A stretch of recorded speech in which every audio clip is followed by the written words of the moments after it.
सभी मित्रों को मेरा सादर प्रणाम है। एक लंबे समय के बाद ये वीडियो शुरू हो पा रही है और उम्मीद है कि अब लगातार वीडियो आती रहेगी। और आज का विषय जो मैंने चुना है वो कुंडली संबंधी है। और इस कुंडली संबंधित वीडियो में जो आज का टॉपिक है कि जो व्यक्तित्व है आदमी का वो कैसे खंडित व्यक्तित्व आप कैसे कहेंगे उसको, उसमें कुछ ग्रेस नहीं है, कोई काम नहीं कर पाता है, जो भी शुरू करता है कुछ नहीं कर पाता है। तो इन्हीं बातों का चूँकि इस बीच में कई कुंडलियाँ आई हैं और तो मैंने देखा कि भाई उनके ऑब्जर्वेशन के बाद मैं आप लोगों के साथ भी साझा कर रहा हूँ कि मुख्य रूप से अगर खंडित व्यक्तित्व है तो उसके लिए कौन जिम्मेदार है। निश्चित रूप से लग्न जो पूरे व्यक्तित्व को बताता है, लग्न ही है जो मुख्य रूप से मुख्य भूमिका में है। लग्न कितनी पीड़ित है, इस बीच में जो दो एक कुंडली आई मैं उनकी चर्चा कर रहा हूँ। एक कुंडली आई कि पिताजी उसके बड़े अच्छे इंजीनियर हैं, लड़का भी पॉलिटेक्निक से लेके इंजीनियरिंग तक 10 साल से पढ़ रहा है और कहीं कुछ कर नहीं पा रहा है, न तो पास हो पा रहा है न नौकरी ही कर पा रहा है, कभी ये करूँगा कभी वो करूँगा, और व्यक्तित्व भी बढ़िया नहीं है। तो मैंने सोचा कि आखिर इसकी कुंडली में आखिर ऐसा क्या है, क्या मैं देख पा रहा हूँ। तो मैंने देखा कि लग्न बहुत बुरी तरह पीड़ित है। लग्न में केतु है, शनि है और चंद्रमा है, और 7वें भाव में जो उसके नीचे है, जस्ट नीचे, वहाँ पे राहु है। केतु राहु तो आपको पता ही है कि जहाँ केतु होंगे उसके सामने राहु होंगे। ऐसे में मैंने कई एक वीडियो छोटी छोटी डाली थी कि अगर केतु राहु या में से कोई भी शनि के साथ कॉम्बिनेशन देता है, केतु शनि है या राहु शनि है, तो दोनों में ही एक दुर्योग आता है, उसको बोलते हैं श्रापित योग। और चंद्रमा के साथ अगर शनि है तो ये फिर विष योग है।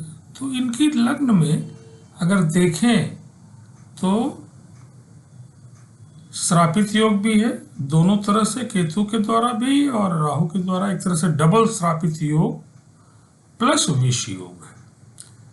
ऐसे में छोटे मोटे जो अच्छे ग्रह भी कुंडली के हैं वो भी कुछ कर नहीं पा रहे हैं। अच्छे घर में जन्म हुआ, खाने पीने का सुख है, संपन्नता थोड़ी है, पैतृक संपत्ति है, ये सब चीज़ें तो भिन्न भिन्न भावों से हम लोग डिसाइड कर रहे हैं। लेकिन जो खुद का व्यक्तित्व है, जो समाज में प्रभाव डालना है या जिसके बदौलत आप सरवाइव करेंगे, वो बुरी तरह से खंडित। तो अगर कुंडली में आपकी लग्न पीड़ित है, आपको देखना होगा कि आपकी लग्न पीड़ित है कि नहीं है। लग्न में जितना ज्यादा दुर्योग होंगे, समझिए लग्न उतनी ज्यादा पीड़ित, उसकी इंटेंसिटी पीड़ा की उतनी ज्यादा है। और उसी रेशियो में फिर निदान की भी आवश्यकता है।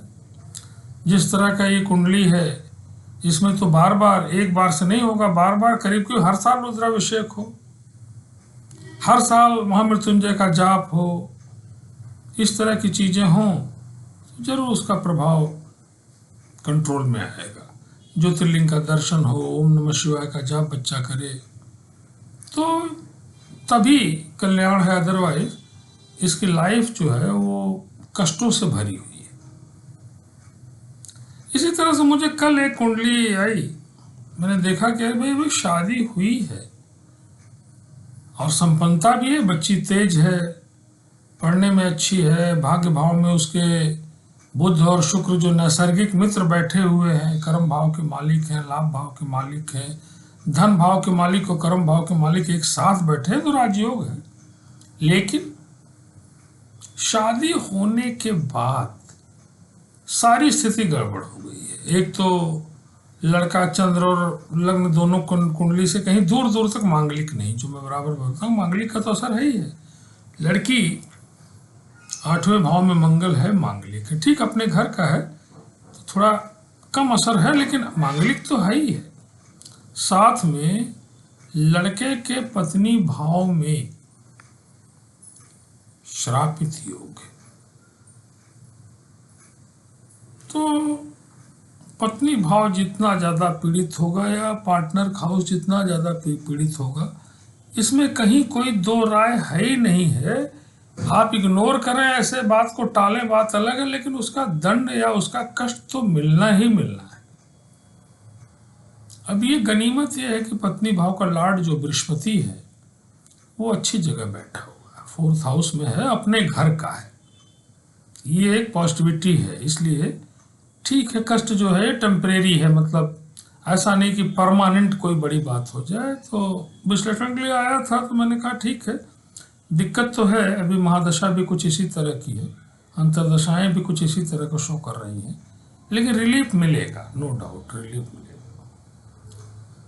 तो आप अपनी कुंडली में अगर आपकी लग्न पीड़ित है तो अपने व्यक्तित्व के बारे में आप जान सकते हैं, पूरी लाइफ के बारे में ही जान सकते हैं एक तरह से कहते हैं तो।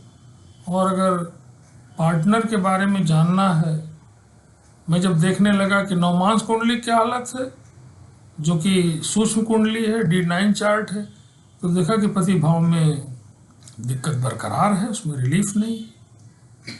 तो ये सब छोटी छोटी जो बातें हैं, इसके ये सूक्ष्म निरीक्षण की आवश्यकता है। एट ए ग्लांस आप एक बार देखते हैं, फिर उसके बाद देखिए।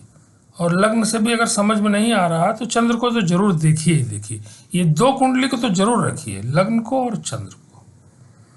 और अगर चंद्र में रिलीफ है तो समझिए कि बहुत बड़ी रिलीफ है। चंद्र और लग्न दोनों से ही नहीं रिलीफ हो रही, तब तो फिर निदान की आवश्यकता है, और वो भी बड़े निदान की आवश्यकता है।